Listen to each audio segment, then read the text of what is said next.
Hello everyone, welcome to Helping Soul channel and this is Leela Rani Korakula. So today we are here with the topic why vote. Yes, అసలు vote ఎందుకు వేయాలంటారు అన్నది clear కట్గా ఈ వీడియోలో మాట్లాడుకుందాం రండి.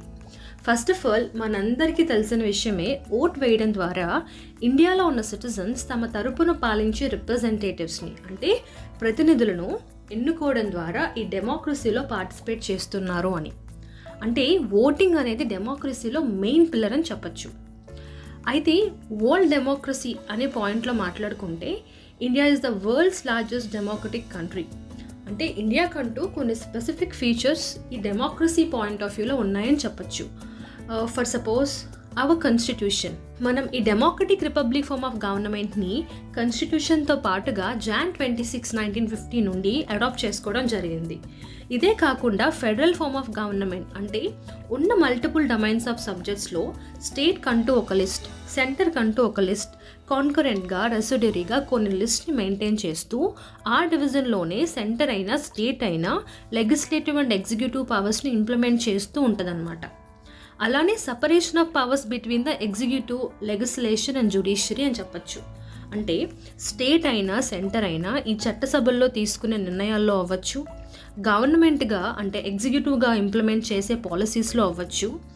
ఇందులో ఏమైనా మన బేసిక్ స్ట్రక్చర్ ఆఫ్ కాన్స్టిట్యూషన్ని డ్యామేజ్ చేసేలా ఉంటే ఇండిపెండెంట్గా జ్యుడిషియరీ కట్టేల్ చేసే పవర్ ఈ జ్యుడిషియరీ సిస్టమ్కి ఉంది అని చెప్పచ్చు. సో ఇలాంటి స్ట్రాంగెస్ట్ సిస్టమ్ని మనం మన కంట్రీలో ఫాలో అవుతున్నాం.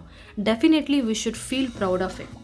And then universal adult suffrage అంటే 18 years వచ్చిన ప్రతి ఒక్క Indian citizen eligible to vote. ఇలా ఎటువంటి బయాస్ లేకుండా కంట్రీలో అందరికీ ఓటింగ్ రైట్స్ కల్పించడం అన్నది డెమోక్రటిక్ ఐడియల్స్ అయిన ఈక్వాలిటీ అండ్ రిప్రజెంటేషన్కి వాల్యూ ఇస్తున్నట్టు. Our country is doing that. And then multi party system. India is a place where lot of diversity exist. ఇక్కడున్న డైవర్సిటీ కొద్దీ multiple ideologies, multiple interest and రీజన్స్ని represent చేసేలా చాలా parties ముందుకొస్తున్నాయి. ఏదో 1-2 పార్టీస్లోనే కాకుండా we have a different kind of national and regional parties too. So మనకంటూ ఇలాంటి ఒక ఫ్రీడమ్ కూడా కంట్రీలో ఉందనే చెప్పొచ్చు కదా. And then elections. ఎవ్రీ 5 yearsకి రెగ్యులర్ బేసిస్లో ఎంతో పటిష్టంగా ఎలక్షన్ కమిషన్ ఆఫ్ ఇండియా అటు నేషనల్ లెవెల్లో, ఇటు స్టేట్ లెవెల్లో, even at local level means panchayat లెవెల్లో ఎలక్షన్స్ నిర్వహిస్తూ వస్తుంది. ఈ regular conduct of free and fair elections అన్నది డెమోక్రసీలో చాలా important. By the way currently this is what happening in our country.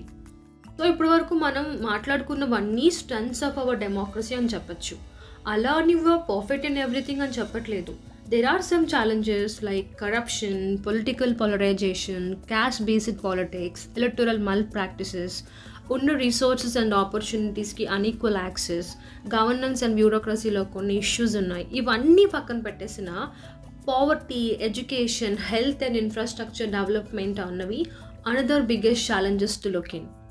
Coming to the main point of this video, why vote. మనలో ఒక section of people చాలా conscious and రెస్పాన్సిబుల్గా ఉంటారు ఈ vote వేయడంలో. For instance, one of my bro coming all the way from Kerala to Andhra Pradesh to caste his vote on May 13. Definitely my kudos to all of such responsible citizens over there. అలానే one section of people ఉన్నారు, they use to criticise to vote. Yeah, I do respect their opinion here. కానీ ఇక్కడ ఒక point చెప్పాలనుకుంటున్నాను. ఇండియాలో democracy అన్నది work in ప్రోగ్రెస్లా అనమాట. ఇంకా క్లియర్గా చెప్పాలంటే భారతదేశం తనకున్న వైవిధ్యతను కాపాడుకుంటూ ప్రజాస్వామ్య సూత్రాల పట్ల నిబద్ధతతో మాడుతున్న తన ప్రజల అవసరాలు మరియు ఆకాంక్షలకు అనుగుణంగా అభివృద్ధి చెందుతూ మరింత సమగ్రమైన, సమానమైన మరియు భాగస్వామ్య పరిపాలన కోసం ప్రయత్నిస్తూనే ఉంది. Yes guys, the work is in progress. So people participation ఉంది కాబట్టి 75 years నుంచి డెమోక్రటిక్ నేషన్లా ఉంది ఇండియా. ఖచ్చితంగా చెప్పచ్చు, మనం ఎక్కడైతే స్టార్ట్ అయ్యామో అక్కడే లేము. We are moving from no way to somewhere. చాలా చేంజెస్ చూస్తున్నాము, కాన్స్టిట్యూషన్ అమెండ్మెంట్ చేస్తున్నాము, మన అవసరాల కొద్దీ చాలా రిఫార్మ్స్ తీసుకొని వస్తున్నాము. This is because of people's ideologies only, right? So డెమోక్రసీలో పీపుల్స్ పార్టిసిపేషన్ చాలా ఇంపార్టెంట్. పీపుల్నే కదా రిప్రజెంటేటివ్స్.